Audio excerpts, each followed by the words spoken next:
ይሄ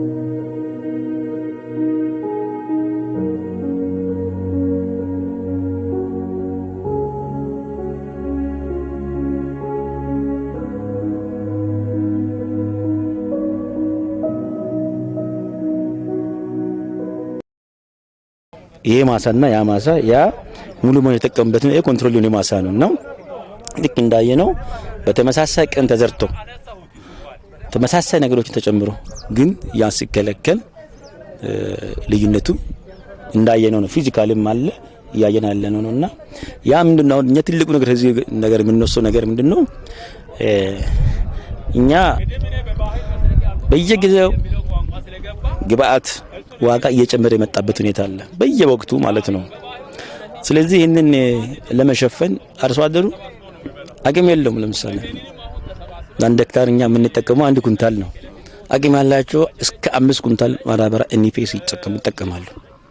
1 ኩንታል 8000 ብር ነው። 5 ለመጠቀም 40000 ብር ማውጣት ነው። ዩሪያ ሲደመር በ6000 ብር 5 ይጠቀማሉ ካለ ለታስ 1 ኪሎ ግራም ጥቅል ጎመን ለምሳሌ ይሄ ከ4 ብር በላይ ነው አንዱ ችግኝ። እስከ ኢንቫይሮንመንት ማለት ምንም ኦርጋኒክ ስለሆነ ምንም ችግር የለም። በዚህ ላይ ሌላ ሳይድ የሆነ ተጽዕኖ የለም። ያየነው ነገር ማለት ነው ሳይድ ኢፌክት የለም። ዩኒየኖች አሉ፣ የህብረት ስራ ማህበሮች በነዛ በኩል ነው ምርቱ እንዲደርስ ምንፈልገው በዝም ብሎ በግል ሳይሆን ከመንግስት ጋር ከዩኒየኖች ጋር ተገናኝተን በዛ መልኩ ነው በስፋት ወደ ተጠቃሚው ገበሬው እንዲደርስ ለማድረግ ያስብነው። ያንንም ስራ ጀምረናል። ምክንያቱም ቴክኖሎጂውን ለመናገር ለማምረትም ለማለትም በጣም ቀለል ያለ ነገር ነው እና ለማዳረስ እንጥራለን እንችላለን ብለን እንገምታለን። ምክንያቱም እዛም ያለው ድርጅት በጣም ተስፋ የሰጠን በዚህ ነው። ምንም አይነት የጥሬ ዕቃ እጥረት እንደማይኖርብን ይሄንን ሁሉ ቃል ገብተውልናል። ወነን ለመናገር በጣም ዲሲፕሊን ያለው ድርጅት ነው።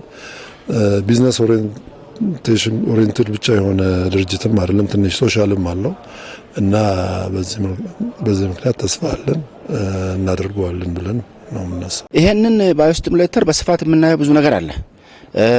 አሁን ለመጀመሪያ ጊዜ ነው የመጀመሪያ ጥናት ነው ወደ ምርት እንዲገባ ያደረግነው። ገና ለወደፊት ከ2-3 ዓመት በኋላ አፈር ላይ ያለው ተጽዕኖ እና ጠቀሜታው ገና ይታያል። ሆኖ ይሄ ለወደፊት እንደው አሁን በዚህ ባለንበት ደረጃ አይቻልም እንጂ ያደጉት ሀገሮች ቀስ በቀስ ወደ ተቀናጂ አፈር ለምነት እየሄዱ ነው። ማዳበሪያ ብቻው መጠቀም የራሱ የሆነ ጉዳት አለው። ይሄ ፕሮዳክት ደግሞ ኦርጋኒክ ስለሆነ ከሰው ሰራሽ ማዳበሪያ ጋር ተቀናጅቶ መስራቱ ውጤታማነት ብቻ ሳይሆን ቀጣይነት አለው ለወደፊት ለአፈሩም ለሰው ጤናም በጣም ጠቃሚ መሆኑን ነው። እኛ ይሄንን ማዳበሪያ በስፋት እናያለን። ጥናት ላይ ገና በስፋት የምናየው ነገር አለ።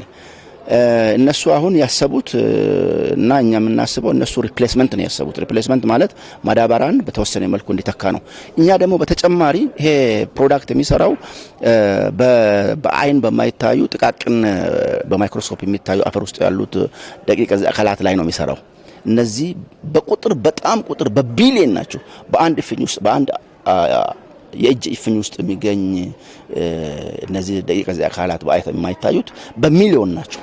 እነዚህ አብዛኛዎቹ ለአፈር ለሰብል አፈሪን በማበስበስ ብዙ ጠቀሜታ አላቸው። ስለዚህ ይሄ ፕሮዳክት የሚሰራው እዛ ላይ ነው፣ ንጥረ ነገር የለውም። ማሳ ላይ ግን ስናይ በጣም ለየት ያለው እናንተም እንዳያችሁት በጣም አመርቂ ውጤት ነውና በስፋት የምናየውና በሌሎች ሰብሎች በተለያየ አፈር እና ሌሎች ነገሮችን የምናየው ነገር አለ። ግን ጠቀሜታው ካየናቸው ዛሬና ትላንት ከሰማነው በጣም ጥሩ ነው ብዬ አስባለሁ።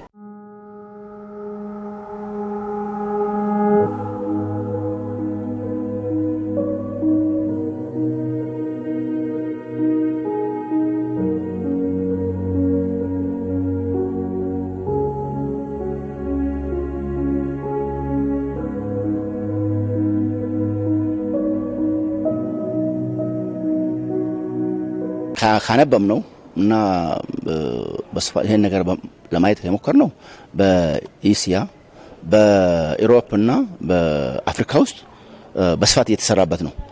በእኛ ሀገር በአማራ ክልል ስራዎች እንደተሰሩ ትላንት አይተናል። በኦሮሚያ በብዙ ቦታዎች ላይ በተለይ በስምጥ ሸለቆ በምዕራብ ሸዋ አካባቢ በደቡብ ምዕራብ ስራዎች እየተሰሩ ነው። በደቡብ ደግሞ